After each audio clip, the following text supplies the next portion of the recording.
Listo. Ya es viernes. Ya es viernes. Ok. Buenas tardes. Muy buenas tardes. Hoy es el Aunque todos son días. Bueno, días todavía. Doctor, ¿qué es la hipertensión arterial? Mira, la hipertensión arterial se define como tener las cifras de presión con la cual circula la sangre en tus arterias por arriba de los límites que se han preestablecido normales. Actualmente lo aceptado en México por la norma oficial mexicana es que hipertensión inicia en 140/90. Recientemente ha salido en los Estados Unidos una nueva clasificación que está por ver qué resultados hay de esta, donde dice que hipertensión empieza de 130/80. Sin embargo, internacionalmente aceptado hasta ahorita es 140/90. A lo mejor se modifica, pero ahorita solo los Estados Unidos ponen esa nueva clasificación y el resto del mundo no ha externado su opinión. Entonces, si tú tienes presiones de 140/90 o más, no se requieren las dos. Con una de ellas que tengas elevada eres hipertenso y a partir de esas cifras pues ya te consideras hipertenso. Siempre y cuando esa elevación sea sostenida. No es que en una ocasión tuve esa presión, entonces soy hipertenso, no. Tiene que ser que en varias tomas tu presión esté en ese nivel o superior. Ok. ¿Y cuáles son las principales causas de hipertensión? Mira, en la hipertensión hay varias. La primera sería tu genética. O sea, tienes que saber escoger a tus papás. Si tus papás son normotensos, nunca, y tus abuelos no tuvieron una presión alta, es menos probable que tú seas hipertenso. Se calcula que más o menos un 30% tiene que ver tus genes. Pero el otro 70% hay otros factores. Entre los factores que más influyen son la obesidad, que es uno de los buenos factores, y desde luego el estrés, la tensión social, psicosocial, etc. Y además de eso hay otra serie de factores, desde alimenticios que pueden ser importantes, de cómo te alimentas, no más que engordes, sino cómo, con qué engordas, qué más cosas comes o qué no comes, y todo esto hace que te vayas favoreciendo la hipertensión arterial. De tal manera que cuando eres joven tienes pocas probabilidades de decir, pero conforme va avanzando la edad, tus probabilidades de ser hipertenso se van incrementando. Okay. ¿Y las principales consecuencias de tener hipertensión? Mira, la hipertensión arterial, como hace muchos años alguien lo llamó, las arterias son los ríos de la vida. Si tu río se asolva, pues ese líquido que va a ir a nutrirte se va a ir disminuyendo. Y entonces las principales complicaciones de la hipertensión es que nuestras arterias se vayan engrosando, la luz, por donde pasa la sangre se vaya haciendo más pequeña y entonces llegue a menos sitios en menos cantidad de la necesaria. Y esto nos lleva, pues, ese es el fenómeno que llamamos de aterosclerosis y de arteriolosclerosis, que es de las más chiquitas. Entonces, ¿qué consecuencia nos va a dar? Pues que esas zonas se vuelvan con menos irrigación, que no irrigan bien, y entonces tendríamos, los órganos más afectados son el cerebro, que te puede dar una embolia, un accidente vascular cerebral, porque se puede tapar esa arteria o porque ahí donde se hizo ese taponcito se desprende un coágulo y te da una embolia. Te puede dar alteraciones en los ojos, daña ese engrosamiento de que se vayan cerrando las arterias, daña la capacidad del ojo para ver y eso te puede llevar hasta la ceguera. Te daña el corazón, porque esta es una de las principales causas. El 50% de los infartos del corazón se deben a la hipertensión, y otro bueno aparte porque puede hacerse esa placa que se cierre aunque no tengas hipertensión por el colesterol. Entonces el otro sería el corazón. Otro serían los riñones que también sabemos que entre tu presión es más alta, el riñón se va a dañar antes del tiempo, se va dañando más rápidamente y eso te puede llevar a insuficiencia renal crónica, diálisis, trasplante, todo lo demás que va junto con ello. Y por último, toda la circulación periférica.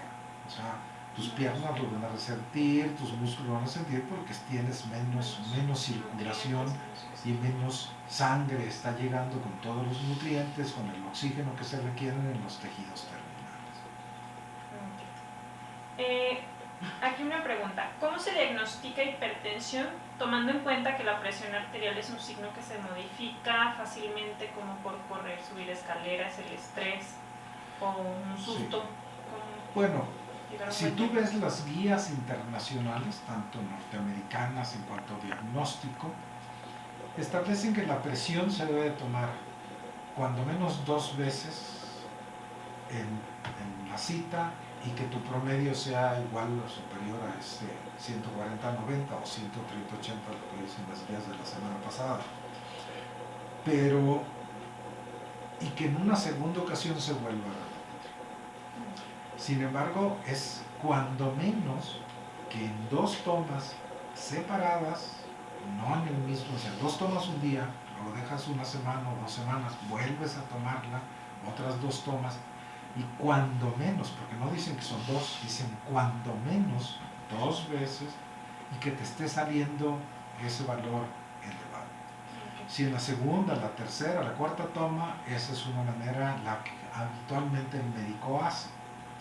Sin embargo, en la actualidad existen procedimientos que te permiten ver qué está pasando con la presión del paciente durante todas las 24 horas del día. Eso se llama monitoreo ambulatorio de la presión arterial, que consiste en poner un aparato que automáticamente va a tomar la presión y que la va a tomar y la va a registrar y la va a guardar en su memoria, de tal manera que tú puedas ver las tomas que tuvo durante el día y las tomas que tuvo durante la noche. Hay varios modelos, varias formas y varios métodos para hacerlo. El más antiguo y el que se usa en investigación es que se tome cada 15 minutos durante el día y cada 20 minutos en la noche, porque te permite ver otra serie de cosas. Si así es nada más para diagnóstico, algunos autores dicen que lo tomes cada media hora en el día y cada hora en la noche es suficiente. O sea, menos tomas. Pero nosotros, por ejemplo, aquí en el instituto, que somos un área de investigación, usamos el protocolo que nos permite analizar más detalle. ¿Qué te permite esto? Ver eso que estás diciendo. Oiga, que mi presión medio subió, que la presión ya la traigo bien, que la traigo, te permite ver cómo está tu presión durante todo el día, toda la noche, si hay alguna elevación a qué corresponde. Elevaciones ocasionales de la presión no significan hipertensión. Ok, muy bien. Y otra pregunta es, ¿qué es el fenómeno por bata blanca o la hipertensión por bata blanca? Bueno, ese es un término que se acuñó hace muchos años y te voy a dar la historia porque es como se mejor se entiende. Okay. Hace muchos años, cuando empezó a ver los primeros aparatos que tomaban la presión automáticamente, pues eran unos aparatos muy grandes, no como la hora, portátiles, era una maquinota que se ponían en el hospital. Entonces, a los pacientes se les ponía esa máquina que estaba tomando la presión y registrando la presión con una rayita cada vez que tomaba la presión, y lo hacía en esa época latido a latido, o sea, cada latido era una rayita, y entonces el paciente estaba, por así decirlo, en su cama del hospital y le estaban tomando la presión, estaba tic, tic, tic, tic, tic, tic, tic, tomando esas rayitas. Y empezaron a notar que cuando llegaba el médico con sus residentes, con sus adscritos a pasar visita, ese paciente que estaba tiqui, tiqui, tiqui, tiqui, empezaba tiqui, tiqui, tiqui, tiqui, tiqui, tiqui, tiqui, tiqui, tiqui. Había un fenómeno de que le asustaba el que llegaba el médico. Entonces, esa elevación de la presión que les da cuando llega el médico, ahora sabemos que se presenta no porque estés internado con una máquina. El solo hecho de que un paciente viene al hospital, ya le sube la presión. Si lo está el médico tomándole la presión, le sube la presión. Si se lo toma la enfermera, le sube menos. Si se lo toma un aparato automatizado, sube menos, pero también le sube la presión, estando en el hospital. Entonces, que hay una serie de factores que hacen que esa sensación de alarma que tienes porque te están tomando la presión te suba un poquito la presión.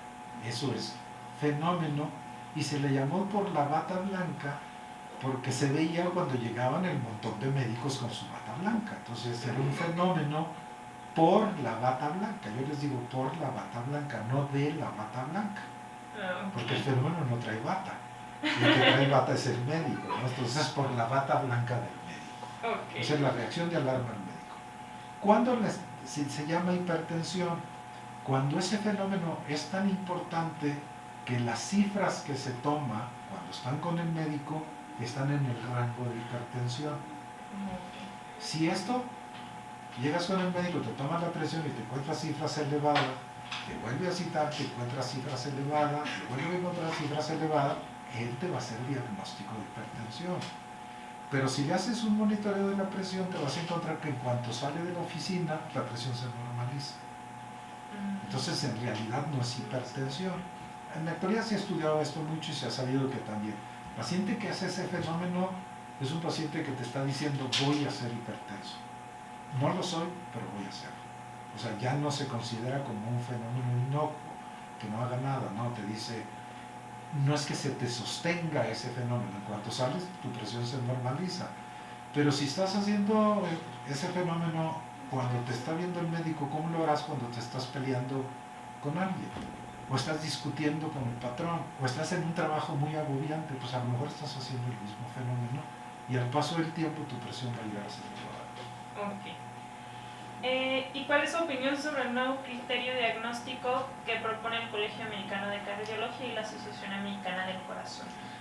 Bueno, ellos hablan de que, a mí me parece que hay varias cosas que son discutibles. Primero es, realmente si analizamos, todo esto se basa en un estudio ya que tiene muchos años, donde se estudió en pacientes de 40 años o más cómo se evolucionaba la presión, y esto lo que relacionaron con el riesgo que tenían estos pacientes.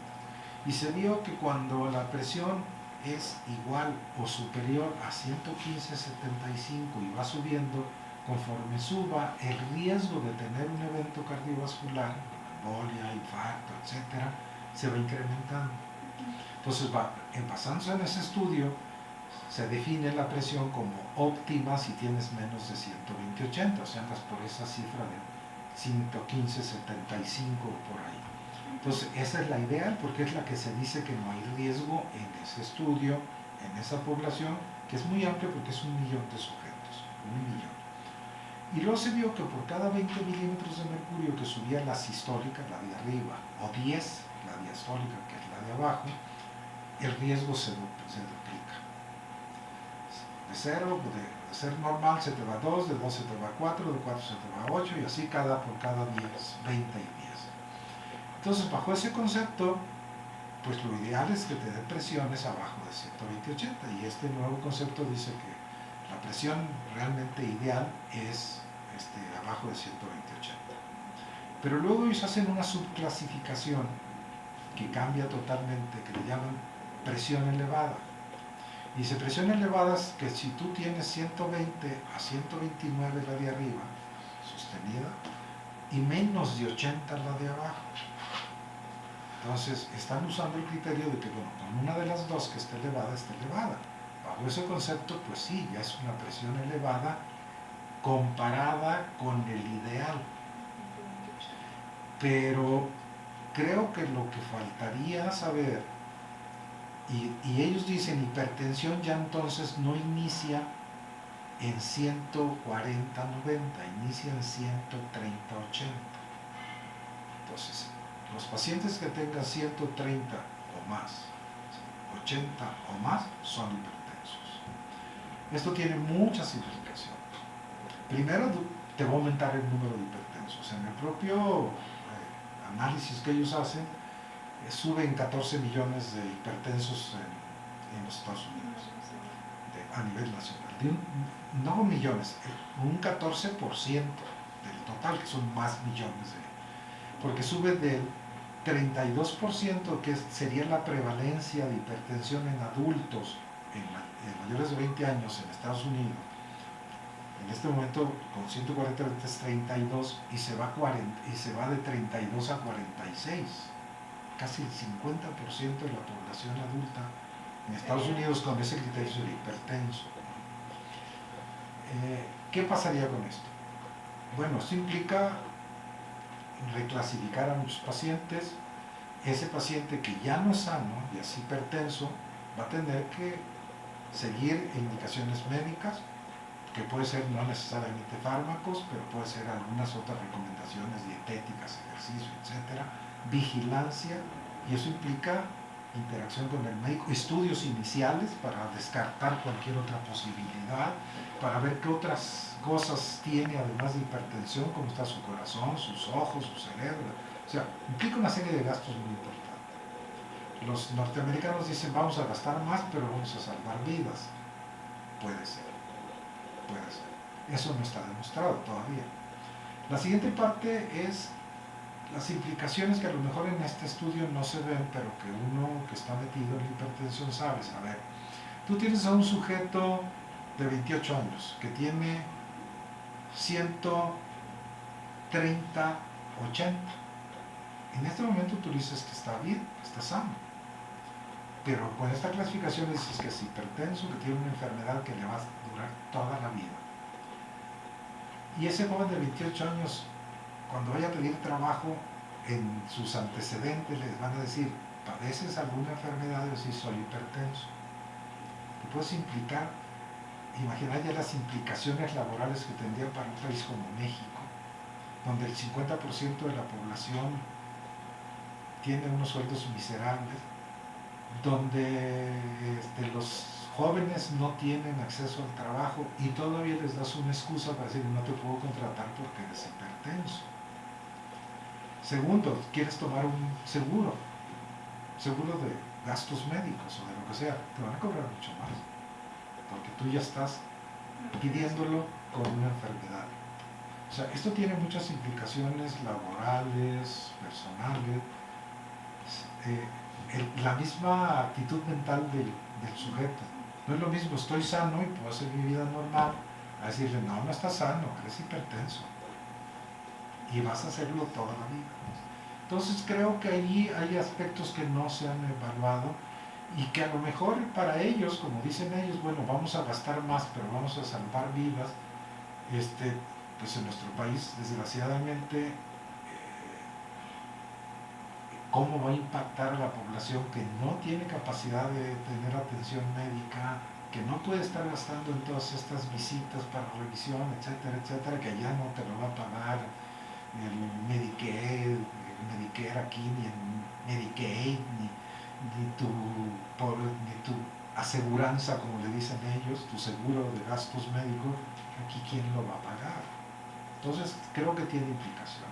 Sin embargo, bueno, tú lo puedes ver desde el punto de vista muy estricto, decir, si es cierto, pacientes con 130 ya su presión no es la óptima. ¿Y qué es otra cosa que la evidencia hace falta? Ellos se basan en un solo estudio, el SPRINT, en que le dieron a sujetos asintomáticos que tenían presión de 130-80, se las bajaron más. O porque no recibían tratamiento, o que estando en tratamiento les bajaron la presión y vieron que ese grupo le fue mejor. Entonces dice, bueno, aún los de 130-80 sin tratamiento o con tratamiento, si los bajamos a meta, que era de 120-80 y que quedó en 121-80 más o menos, 121-81, no llegaron al 120-80 o menor, pero muy cercano, porque sí es cierto, les iba mejor.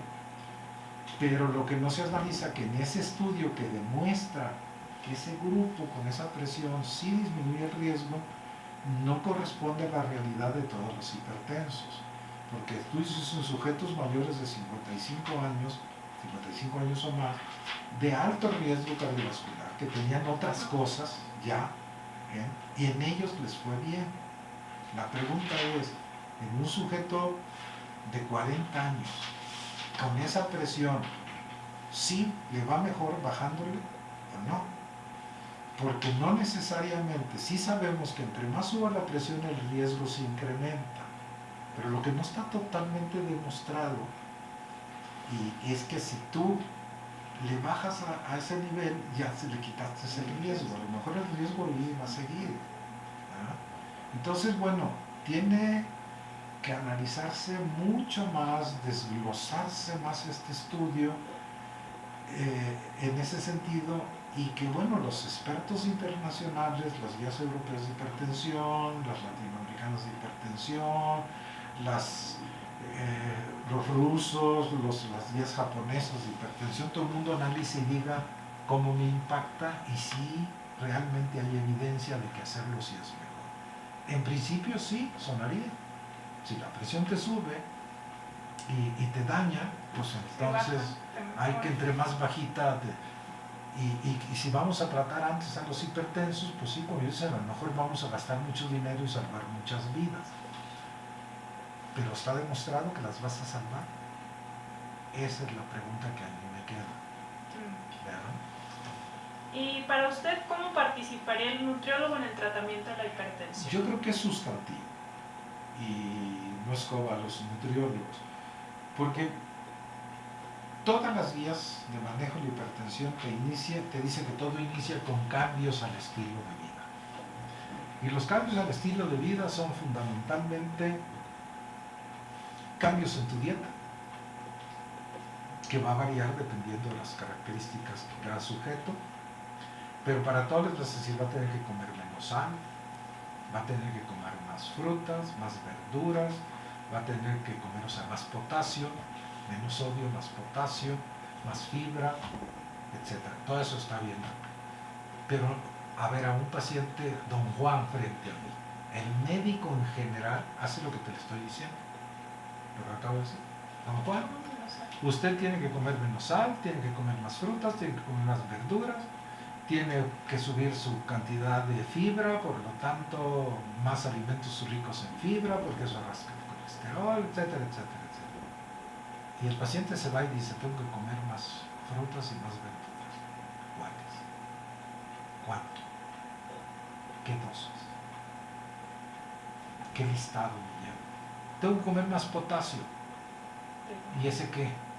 ¿Voy y compro pastillas o qué es más potasio? ¿Verdad?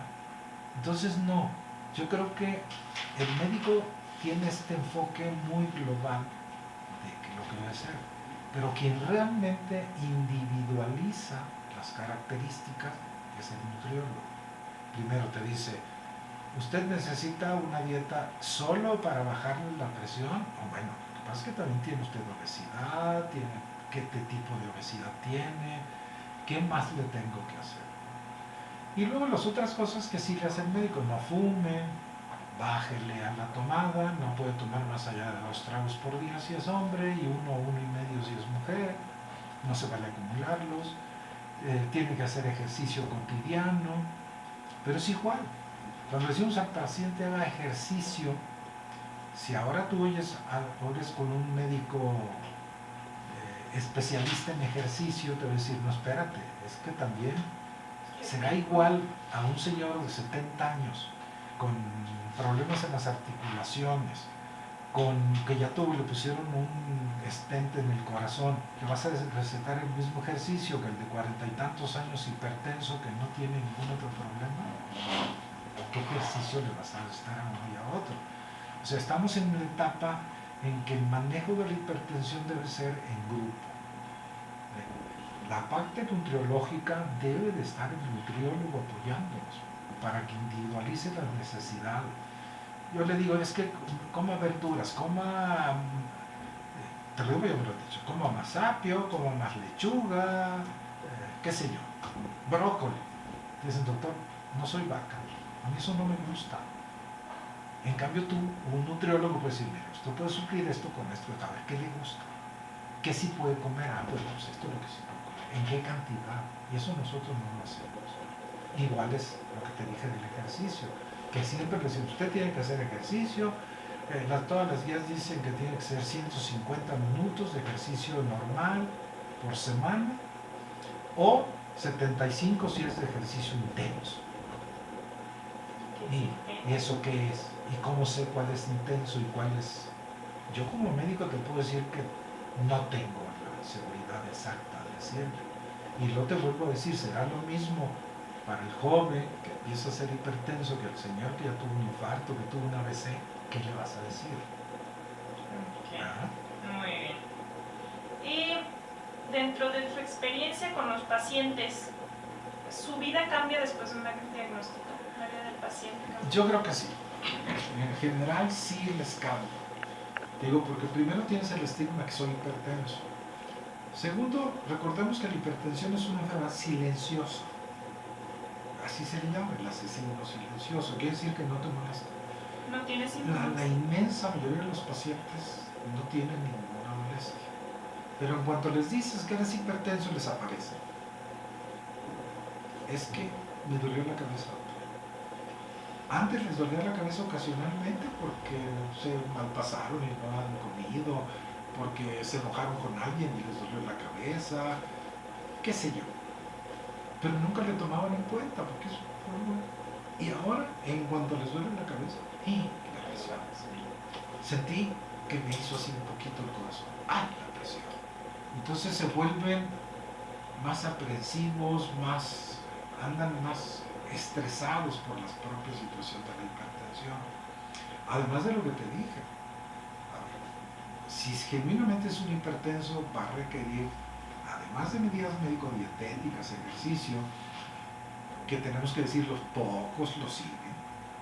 Desgraciadamente es poco el número de pacientes que realmente se ponen a hacer. Ellos prefieren tomar pastillas que flacar.